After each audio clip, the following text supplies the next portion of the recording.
Hello everyone, and in today's video we'll be looking at episode 11 of What If Civilization Started Over.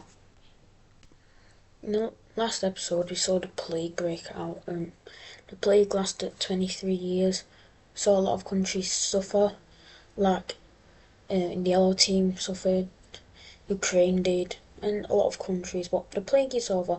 We can look at this scenario. So, over to the Mongols. Well, first of all, I recollect their capital and major cities right, so it'd be easier to see, but they noticed something. Both square and circle alliances are pretty weak. Of course, they've lost a war, and these two countries here, the Mongols want.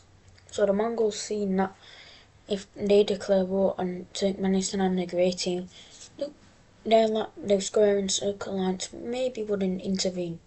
So we see the Mongols invading the Grey Team, and after seeing no response by the Circle Team, they continue into Turkmenistan, and this is like what is happening, because the Mongols are invading and they're doing very well, using Mongol archers. They're a top 5 power, and they've captured 2 major cities. The Mongols will continue onto this major city, besieging it, and on the border with both countries, they will just follow the border, trying to split them off now. Both countries, historically, haven't really liked each other, the Grey and Turkmenistan countries, but we see them united, and you might be wondering, why isn't both alliances joining the war? And that's because, number one, they don't want to fight the Mongols, and number two, I don't know why, they just don't. So, the Mongols are able to take a huge amount of land. But we do see some pushbacks by the Grey Team up north, and they reconnect up with the border, capturing their own major city. And with the Mongols being kind of distracted, we see Turkmenistan push back. Now, just because both alliances aren't in the war doesn't mean they won't supply their allies. The Square Team supplying the Turkmenistan country, and the Circle Team supplying the Grey Team. But it doesn't matter, as the Mongols are just that much stronger than these countries in general. I don't think Turkmenistan or the Grey Team are a top 10 power.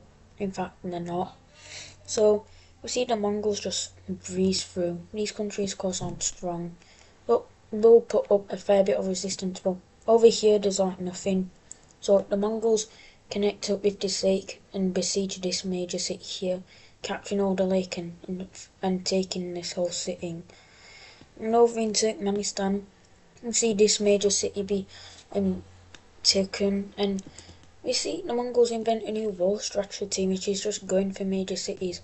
So able to encircle all this land over here. And there is a lot of troops stationed in that encirclement, and the bloodiest battle of the entire history of the world so far will commence. On one side we have Turkmenistan and Grey Team troops, on the other we have Mongol troops. The battle will be fought, which is a bloodbath, the bloodiest battle so far in the entire world, and the Mongols win, but they do lose a lot of men, but the Mongols can replace their men. But the Grey Team and Turkmenistan really taking a hit from this, so both countries will start to fall. Turkmenistan loses a lot of its land, only reduced like its capital area, and the Grey Team loses all of its northern land over here, which is very bad. And it looks like both countries are going to be split off from each other, but Turkmenistan forces will hold out. Up here, the Grey Team isn't doing well, and Turkmenistan also isn't doing well, as they start to be pushed into. But at this point, you see, the Circle and Square alliances know these countries are going to lose the war, and they don't want the Mongols to become really strong. So we see Iraq kind of invading the Turkmenistan country now. They send their forces in, but the remaining forces and people of Turkmenistan agree to join up with the Mongols, and the Iraq country, as they don't want to be part of the Mongols, and kind of a race to the capital ensues. Turkmenistan, Iraq seizes the capital, but you see the Mongols eventually get the capital, but as Iraq wasn't they weren't fast enough. And after this major city is taken, we see Caucasia also join this war to help the Grey Team. So, Caucasian forces will move in, capturing this major city over here. And Turkmenistan and the Grey Team aren't really complaining. They don't want to be fully under Mongol occupation, and the Mongols would be too strong. So the Caucasians get the capital of the Grey Team in the important areas before the Mongols can. And with all this being taken from the Grey Team surrenders. And this is pretty huge. We can look at this peace treaty. I think this treaty, the Grey and Turkmenistan countries are reduced. Iraq and Caucasia takes on, but no, that's not the treaty. The Mongols get land, and that's all the land they get. Yeah. The Mongols fully annex the rest of Turkmenistan and the Grey Team, and there's an exclave, so yeah. The Mongols trying to get that better connection to the area will take all this land over here, making weird borders, but we'll have to do. Actually, no, I don't like those borders. Let me try fix them. Hopefully these borders look a bit better, but yeah, I don't know if they will. You know what? That'll do. Yeah, that'll do. So, new Mongol Empire looking humongous. They also expand around this Lake Baikal. Don't ask so I know how it's called. I don't know. I'll have to find out. So, yeah, Mongols expanding. So yeah, the Mongols are making their name heard, and they're doing it in a very vicious way. Over to the yellow team though. Over to yellow team. Of course, they lost land to the orange team, and they want that land back. So they will start an invasion. Now the yellow team isn't stronger than the orange team, but the orange team king somehow didn't notice that all the troops being built up on their border. So yeah, the yellow team's able to do all this. The king won't send enough forces down to the wall, so yeah. The orange team will be able to push back for a little bit, but it's not enough forces, and the yellow team's quickly able to re-push back. And the orange team will agree to give them some of their alt land back, not all of it, but some. And we can look at this treaty. In this treaty, the yellow team gets a lot of its alt land back, and yeah, they're happy, but not happy enough. I think it's safe to say, after the plague, the world is starting to see an economical upgrade. Economies are booming. They're a lot better than what they were before the plague, and yeah, with all the new economy stuff, we see Sweden actually landing Greenland. I almost said Denmark, it's Greenland, and because they don't know what this place is at first, so they're going to explore and find out it's Greenland, and it's very cold up here. So yeah, now I want to say this, but the year for these guys right now is probably like 1347 AD. So they don't have guns yet. They're still using like archers and horsemen and people and cavalry. So yeah, they're not up to what you might think they are. They don't have guns, is what I'm trying to say, but they're actually pretty advanced. Of course, they don't have guns, but they have like some other equipment like I actually don't know, but yeah. Sweden, after seeing that no one else is in Denmark, will start up a little colony to like get any natural resources, if there is any, and they take all this land over here, which is a fair amount of land. They also discovered these islands up here, and I don't know much about these islands apart from the fact that they're really cold. So if it'll let me get the white colour.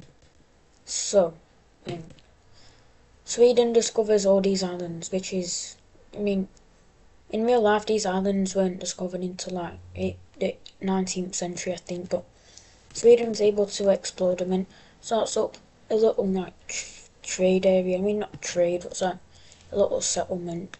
And of course it is really cold up here, so it isn't too big, but whatever. They take all this land. And Sweden's happy. Over to China, they will start an expansion. And honestly, I don't know why they're expanding into this area, but they just are. So, whatever. These borders are horrible. Let me try fix them. No, that isn't helping. I think it's the border with the Mongols. If I give China a couple of Mongol provinces, would that help? Well, let's see. Will it please help? 3, 2, 1. Yeah, that helps. Mongols just lost a lot of important land, but whatever the Mongols. They're the Mongol Empire, you can't tell them what to do. Speaking of expansion, this black country will also start expanding on. They have a newer country in China. It's looking like they might invade them, but they expand. Vietnam also expands, not much, but they take some of this jungle area, starts like chopping down trees and selling them for money. Yeah. Bangladesh, it also take land, they take this entire area over here, and they also take these islands. So the Bangladesh people discover these islands and they take them. So yeah, whatever. Yeah, there we go. Over to India, seeing that their power is kind of declining, they won't actually go out and start a colony in Africa. So they start off from their capital and they make their way down to try and get to Madagascar. But at this point, there's a storm and these guys all die in that storm. And the remains of the ship is found on the Horn of Africa. So this time, um, they stay closer to the Orange team. They meet up with the Horn, linking up and resupplying in their capital. So from now, they're able to keep sailing south. They get close to Madagascar, but after seeing they won't have enough resources to get to Madagascar, and they agree to stop in this area here and like set up the colony there, which is against what the Lime team. No, it's not Ados. It's not Ades Pros Wicso, my Wicso. So it's against what the government kind of wanted, but after seeing there's more and better resources here than there is in Madagascar, they will support this colony. To make the government a bit happier though, we do see the gold team, almost at Lime team, take a bit of Madagascar and now they're happy. They also meet up with a tribe over on this lake, and this tribe honestly hasn't been doing much. They're a new tribe, they're not even on the map, they're like right over here. Anyways, the gold team meets up with them. That colour is oddly familiar to a Central Asian country that no longer exists. Anyways, the gold team meets up with them and they've been technology-wise. Takes a few years, but eventually they start a little expansion around this lake, eventually taking all this. And I can throw in their capital as they're finally relevant. Their capital will be right there. Now there's been a lot of wars in this episode, a ton of wars. So let's go to somewhere that's a bit more peaceful. Russia. I mean, Russia's not very peaceful. They invaded Ukraine and the Baltics, but whatever. Then, with some Mongol aid, we'll start exploring more of Russia, but I mean, it's starting to get into the Siberian areas of Russia, so they don't go too far in. They stop at this point, and yeah, they're just not ready for the cold. They're exploring this area in winter, so it's even more cold. So yeah, Russia doesn't want to explore anymore. Good news though, they do discover these islands and Europe is now 100% explored, I think. Yeah, so Russia. What will Russia do? First of all, they make a land agreement with Ukraine, Caucasia and the Mongols to divide up this land over here. So let's look at that treaty. In this treaty, we've seen the land get filled in now. Ukraine and Caucasia won't get much because first of all Mongolia doesn't like Caucasia and Russia doesn't like the Ukrainians. So Russia and the Mongols take their fair share of land and Ukraine and the pink team don't get much land at all. But that'll just have to do because I don't know. And Caucasia's a very tall country at this point.